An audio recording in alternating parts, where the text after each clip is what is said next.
ابھی آپ وشرام کی پوزیشن میں ہیں. بریک. ساودھان. کدھر سو رہے آپ؟ ساودھان وشرام ہو رہا. وشرام. اب آپ صرف 2 منٹ آپ کے دیے جائے گی. پیٹی کریں گے. پہلا ہاتھ. بریک. ایک ساتھ. ایک. آواز نہیں کریں. 2 3 4 5 6 7 8. اب دوسرے آدمی سب کے رخ سیدھے طرف ہیں گے پہلے سے. دوسرے میں بات نہیں. 1 2 3 4 5 6 7 8. اس کے بعد تیسرا ہاتھ ہوگا. 1 2 میں آپ ہاتھ ہلائیں گے, لہرائیں گے, اور 3 4 پر تالی بجائیں گے. 1 2 3 4. 1 2 3 4. 1 2 3 4. بدلی کر. اگلے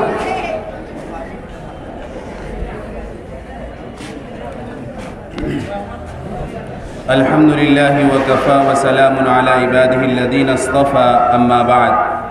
قال الله تبارك وتعالى أعوذ بالله من الشيطان الرجيم بسم الله الرحمن الرحيم. رجال صدقوا ما عاهدوا الله عليه فمنهم من قضى نحبه ومنهم من ينتظر وما بدلوا تبديلا. صدق الله العظيم.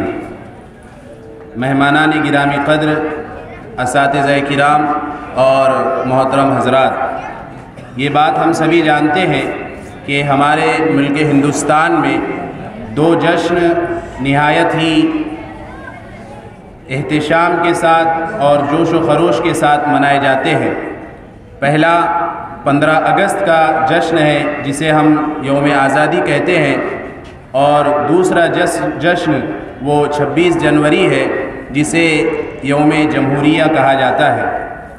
یہ یوم جمہوریہ اس لیے منایا جاتا ہے کہ ملک ہندوستان کے آزاد ہونے کے بعد جب اس بات کی ضرورت پیش آئی کہ ملک کے لیے ایک قانون بنایا جائے جس کی روشنی میں ہمارا یہ ملک آگے بڑھتا چلا جائے، تو اس کے لیے ایک 7 رکنی کمیٹی ڈاکٹر بھیم راؤ امبیڈکر کی صدارت میں تشکیل دی گئی، اور 2 سال 11 مہینے 8 دن کی ایک لمبی مدت میں ایک قانون تیار کیا گیا، اور اسی قانون کو 26 جنوری سن 1950 کو اس ملک پر نافذ اور لاگو کیا گیا، جس کی روشنی میں ہمارا یہ ملک آگے بڑھتا رہے اور یہاں کا رہنے والا ہر شہری اس سے فائدہ اٹھاتا رہے.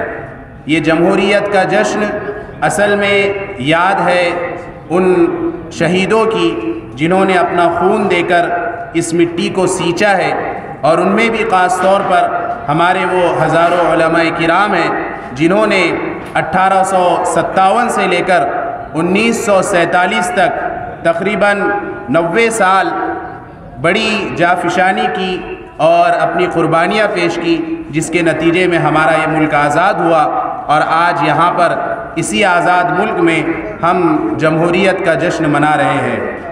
الغرض انہی علماء کی قربانیاں اور کیا ان کی کوششیں رہی، اس موضوع کو مزید آپ کے سامنے لانے کے لیے میں نہایت ہی ادب و احترام سے صدر مدرس جامعہ حاضہ حضرت مولانا محمد نسیم الدین صاحب مفتاحی کو زحمت دینے جا رہا ہوں کہ حضرت صدر مدرس صاحب اس موقع پر اپنے زرین خیالات کا اظہار فرمائیں.